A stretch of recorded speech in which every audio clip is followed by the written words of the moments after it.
Dragii mei prieteni, dacă vreți ca noaptea să vă fie un sfeșnic bun, atunci și acest video vă este util. Dacă mai și vreți să vă însănătoșiți, să vă oferiți energie trupului noaptea când dormiți, acest video iarăși vă poate fi foarte util. Dacă mai și vreți să căpătați voință, energie, motivație, concentrare pentru a doua zi la lucru, atunci acest video vă poate fi folositor. Dar dacă mai și vreți să aduceți anumite atitudini, să fiți mai toleranți, mai răbdători, mai înțelegători, iarăși noaptea se pot întâmpla aceste fenomene pentru că vă puteți seta comenzi mentale care vă pot ajuta în miezul nopții, în timp de noapte, încât aceste comenzi devin realitate în viața voastră, începând cu a doua zi. Dacă vreți aceste lucruri sau măcar o parte, vă urmăriți acest video tocmai ca să aflați cum să aveți un somn liniștitor, relaxat, curat, sănătos, calm, odihnitor și energizant pentru a doua zi. Să-i dăm drum!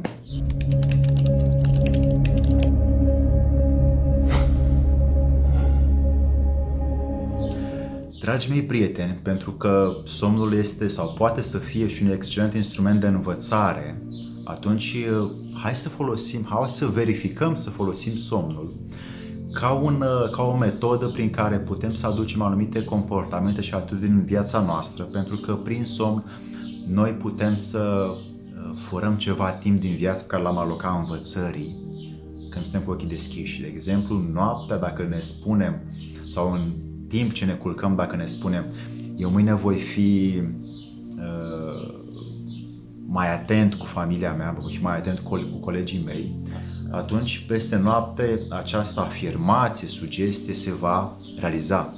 Dacă îți dai o comandă că mâine vei fi mai concentrat la locul de muncă să rezolve acea situație de business, atunci mâine te vei trezi cu această atitudine. Dacă repeți acest proces și îți dai comenzi seara înainte să dormi pentru a doua zi, frumosul tău subconștient va prinde și va materializa aceste cuvinte, pentru că sunt ultimele cu care tu te-ai culcat și el le-a primit și va lucra cu ele peste noapte și ți le oferă pe tavă a doua zi dimineață. Deci somnul are foarte multe beneficii care dacă învățăm să le practicăm, să le verificăm, atunci putem să facem din somn un excelent instrument de învățare, iar pentru acest proces e nevoie de practică. Tot timpul vă rog să nu credeți nimic tot ceea ce vă spun, să testați, să verificați, să practicați. 1. Paharul de apă. Când vă puneți la somn, puneți pe noptier un pahar de apă și uitați-vă cum apa se liniștește, se calmează acele unde. Transferați această energie în interiorul vostru și lăsați interiorul să se liniștească încât somnul să fie mai profund, mai adânc. 2.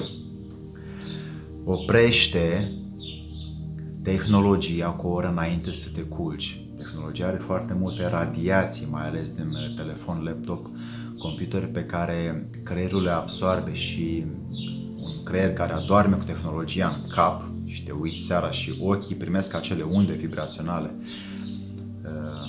acele raze, atunci creierul adorme mai greu, se odihnește mai greu și somnul nu mai este odihnitor, pentru că acele raze încă au de-a face cu tot sistemul neuronal și nu lasă creierul să se odihnească, lasă masa fizică a corpului să se odihnească, pentru că tot ceea ce ai primit, el încă procesează.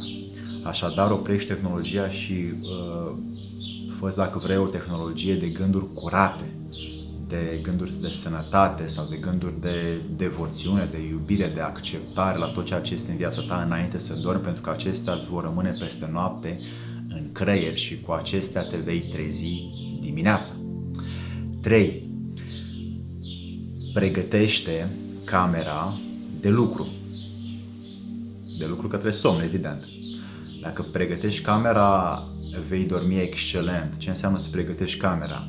O aerisești cât de bine poți. Indicat este să fie frig când te culci, pentru că fizicul tău, trupul tău, lutul tău va dormi repede la o temperatură mai joasă. Peste noapte evident că se va încălzi pentru că vei închide geamurile.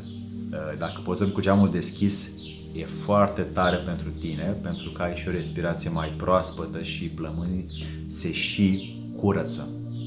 Dacă poți să aerisești și așternuturile să fie cât mai proaspăt, ca acel aer de munte pe care tu l-ai la o cabană în vârf de munte când te culci și simți aerul curat, dacă poți face asta în camera ta, atunci somnul tău va fi extrem de odihnitor.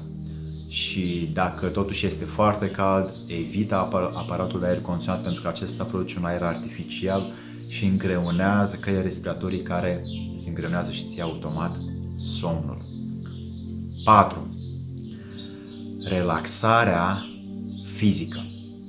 Un om care are nevoie de un somn odihnitor, energizant sau curat pentru a doua zi, relaxarea fizică este un fenomen extraordinar de util prin a-ți liniști mușchii, nervii, oasele, tot sistemul tău interior să se liniștească prin dorința ta, prin faptul că tu te așezi. Poți să, îți dau un exemplu, poți să te așezi pe spate cu burta în sus, mâinile pe lângă corp și să simți, începând de la degetul la picioare, plecând către glezne, tibie, femur, coapse, șold, burtă, piept, gât, obraj, păr.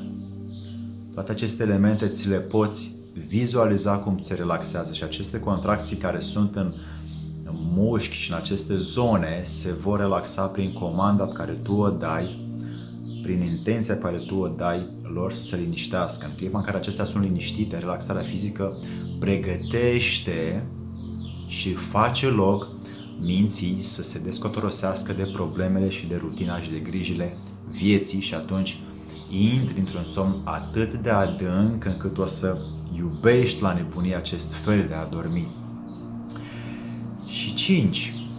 Setează comenzi înainte de somn. Comenzile pe care tu ai nevoie să le dai când te culci sunt cele care pe tine te ajută în viață. Fie că vrei să fii energic, fie că vrei să fii concentrat, fie că vrei să fii mai bun cu oamenii din jurul tău, fie că vrei să fii să ai așa mai multă materializare în viața ta. Toate aceste locuri și lucruri sunt sau se pot începe din clipa în care tu te culci și le pregătești, pentru că creierul tău va lucra peste noapte cu aceste sugestii, aceste afirmații și le vei materializa mai repede începând cu a doua zi. Astfel, orice setare îți dai, că vrei să fii sănătos, că vrei să fii liniștit, relaxat și orice alt lucru mai vrei tu să obții în viața asta frumoasă pe care tu ai, atunci, înainte de somn, este momentul prielnic a zilei să intri într-o stare de, dacă vrei, de trans pe care tu ai tu și cu somnul tău, care te va duce pe tine la o poartă a obținerii acestor rezultate pe care tu le dorești în viața ta. Așadar, dragii mei prieteni, aveți 5 lucruri care vă pot face un somn odihnitor, relaxat, liniștit, sănătos și vă pot oferi în același timp și un mod de materializare a dorințelor interioare, pentru că, așa cum spuneam la începutul videoului, prin somn putem învăța foarte multe lucruri și putem dezvăța la fel de multe lucruri. Iarăși, prin somn putem dezvăța programe vechi, lucruri care nu ne mai folosesc, putem să renunțăm la ticuri, la obiceiuri, la vicii, prin a folosi un limbaj pozitiv când ne culcăm. De exemplu, dacă vrei să renunți la fumat, o poți face prin somn. Dacă vrei să renunți la alte vicii, o poți face prin somn. Cum? Îți dai comandă că în foarte scurt timp, nu spui de mâine, în foarte scurt timp, eu voi fi foarte fericit fără, pui accent pe acest cuvânt, să mai fiu fumător, fără să mai folosesc acest truc.